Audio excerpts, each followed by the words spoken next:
हो गया ना। देखो मैथ का चौथा चैप्टर पढ़ रहे हैं, ठीक है। चौथा चैप्टर का पहला दिन है, जिसमें थोड़ा डेफिनेशन दिया, क्या दिया है कि द्विघात समीकरण जो है, द्विघात, देखो हम लोग दो चैप्टर में क्या पढ़े थे, द्विघात बहुपद पढ़े थे, ठीक है। क्या पढ़े थे, द्विघात बहुपद। द्विघात बहुपद और द्विघात समीकरण में ज्यादा अंतर नहीं है।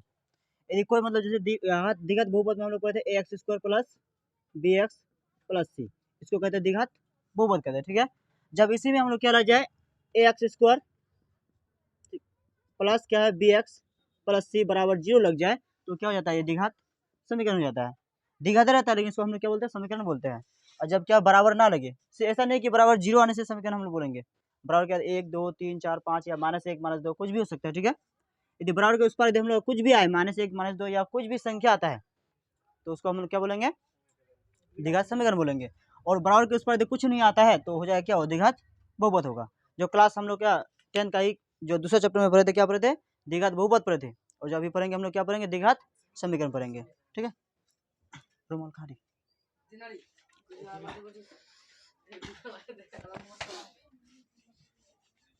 तो द्विघात समीकरण का डेफिनेशन पहले देख लेते हैं। द्विघात समीकरण क्या है, द्विघात समीकरण यदि ए बी, ठीक है, ए बी तथा सी वास्तविक संख्या हो, ठीक है। ए के जगह कोई वास्तविक संख्या, बी की जगह कोई वास्तविक संख्या तथा जो सी है, सी के स्थान पर भी कोई क्या हो, वास्तविक संख्या हो, ठीक है, वास्तविक संख्या हो, तथा क्या है, ए के स्थान पर 0 ना हो, ठीक है। ए के स्थान पर क्या हो, ना हो, 0 ना हो, ठीक है। ए के स्थान पर 0 हो जाता है तो खेल खत्म हो जाएगा। तो क्या होगा, तो A X square plus B X plus C बराबर 0 के रूप में क्या लाए, के रूप में, ठीक है, समीकरण को जो है इसके रूप में जो समीकरण होगा, उसी समीकरण को हम लोग क्या बोलेंगे, द्विघात समीकरण कहेंगे। कब, यदि मेरा ए का मान 0 ना हो, ए का मान 0 ना हो के कुछ भी हो चलेगा, लेकिन 0 नहीं होना चाहिए। जैसे 0 होने के लिए क्या, 0 होने से क्या हो जाएगा, जैसे कि हम दिखा रहे हैं, ए एक्स स्क्वायर, ठीक है, प्लस क्या है बी एक्स प्लस सी बराबर 0, जहाँ क्या मान लेते हैं, ए बराबर क्या मान लेते हैं, 0 मान लेते हैं, ठीक है। और बी बराबर कुछ 1 मान लेते हैं, सी बराबर क्या मान लेते हैं, 3 मान लेते हैं। ऐसा मानने से क्या द्विघात बहुपद नहीं होगा, क्यों नहीं होगा, ए के स्थान पर 0 मानने से क्या होगा, क्या होगा मेरा 0 ए स्क्वायर प्लस क्या होगा, ए का मान है तो क्या एक्स होगा सिर्फ, और सी की जगह 3 माने तो कितना होगा, 3 बराबर 0। देखो किसी भी संख्या को 0 से गुनाने पर 0 हो जाता है, तो मेरा 0 हो जाएगा, 0 प्लस एक्स प्लस 3 बराबर क्या है 0। ये द्विघात समीकरण नहीं होगा। द्विघात समीकरण क्यों नहीं होगा, क्योंकि इसके घात में 2 बचा ही नहीं, ठीक है, क्योंकि इसके घात में 2 बचा है क्या, देखो यहाँ इसके घात में 2 था, इसीलिए द्विघात समीकरण। यहाँ भी 2, देखो 0 से गुणा करने पर इसके घात में बचता ही नहीं है। हालांकि मुझे द्विघात समीकरण 2 चाहिए ही चाहिए, ठीक है। द्विघात समीकरण में क्या 2 मतलब होना ही है, 2 से यदि अधिक आ जाए तो नहीं होगा, या 2 से कम आने से भी नहीं होगा, उसके घात में हमें 2 चाहिए ही चाहिए।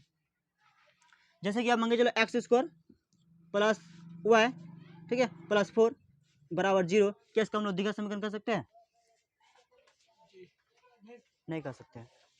क्यों नहीं कर सकते हैं, क्योंकि हम लोग का यहाँ x जो है, यहाँ x नहीं है, क्या है, y है। बल्कि हम लोग क्या करते हैं, यदि x कर दे यहाँ, ठीक है, तो क्या द्विघात समीकरण होगा, घात की अधिकतम संख्या कितना हो गया, 2 हो गया, तो हम लोग कह सकते हैं कि क्या द्विघात समीकरण है।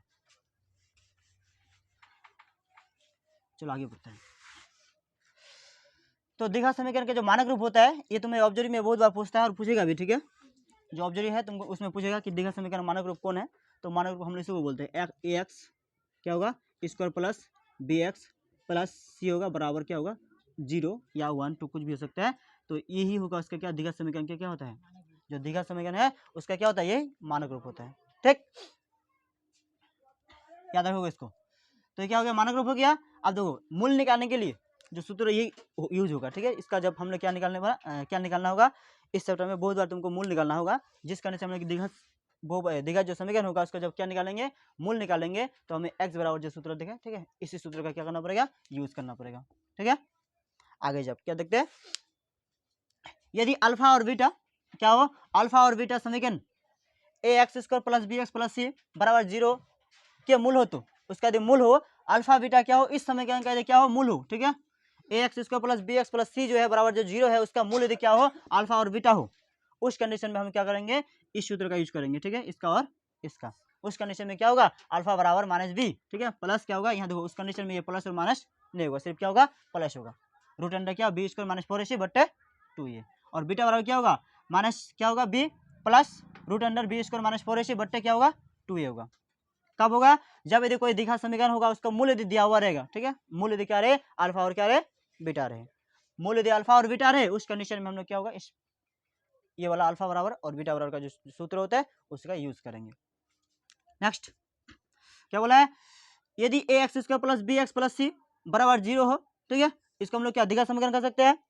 यदि A X square plus B X plus C बराबर 0 हो तो एक्स बराबर हम लोग सूत्र होता है क्या, ठीक है, minus b plus minus root under, ठीक है, बी स्क्वायर माइनस 4ac बट्टे क्या होता है 2a होता है। जहाँ क्या है ये जो है एक्स का गुणांक है, ये क्या है मेरा एक्स का गुणांक है, जो है क्या एक्स के आगे क्या गुना है, यानी एक्स का गुणांक है, आगे बोला फिर क्या लगे बी जो है एक्स का गुणांक है, ठीक है, गुणन है या गुणांक है, जो बी है क्या एक्स का गुणक है, ठीक है, एक्स का जो बी है वो क्या एक्स का गुणक है, तथा जो सी मेरा क्या है अचर मान है, सी की जगह हमेशा क्या रहेगा अचर मान रहेगा, 1 2 3 4 5 6 7 इस तरह का हम लोग क्या होगा अचर मान होगा, ठीक है। तो जो अगला हम लोग क्या करेंगे,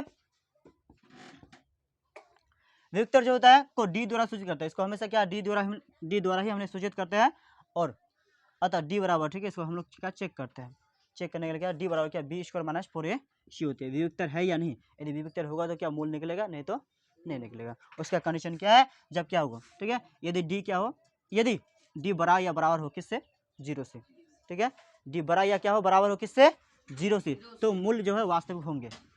यदि मतलब क्या डी का मान हम लोग का क्या आ रहा है बड़ा आ रहा है, ठीक है, 0 के बराबर भी चलेगा या 0 से क्या होना चाहिए बड़ा होना चाहिए, 1 2 3 4 5 कुछ भी चलेगा, ठीक है। यदि ऐसा आता है तो उसका मूल निकलेगा, यदि तुम्हारा ऐसा आता है, ठीक है, डी जो तुम्हारा ऐसा आता है मान के चलो तो कभी ये मूल नहीं निकलेगा, ठीक है। कहा जाता है यदि मतलब डी का मान जो हम लोग का माइनस जैसे कि 0 से छोटा होना क्या माइनस प्लस संख्या होना, -1 -2 -3 ये सब संख्या क्या 0 से छोटा होता है, यदि क्या हो डी का मान क्या माइनस से छोटा हो जाए, यानी कहा जाए छोटा है 0 से क्या है छोटा है, तो उस वक्त क्या हम लोग का जो मूल है नहीं निकलेगा, ठीक। यदि डी बराबर क्या हो 0 से बड़ा हो तो मूल, ठीक है, तो मूल वास्तविक और क्या असमान होते हैं, क्या हो जाएगा डी का मान क्या हो 0 से बड़ा हो तो मूल जो होंगे वास्तविक होंगे और क्या हो असमान होते हैं, ठीक है, वास्तविक होगा और असमान भी होगा। अगला क्या है, यदि डी जो है क्या 0 से छोटा हो, डी का मान क्या हो 0 से छोटा हो तो मूल वास्तविक नहीं होते, ठीक है, मूल यानी वास्तविक नहीं होते और मूल नहीं निकलते हैं। जब क्या है हम लोग चेक करेंगे यदि डी का मान क्या है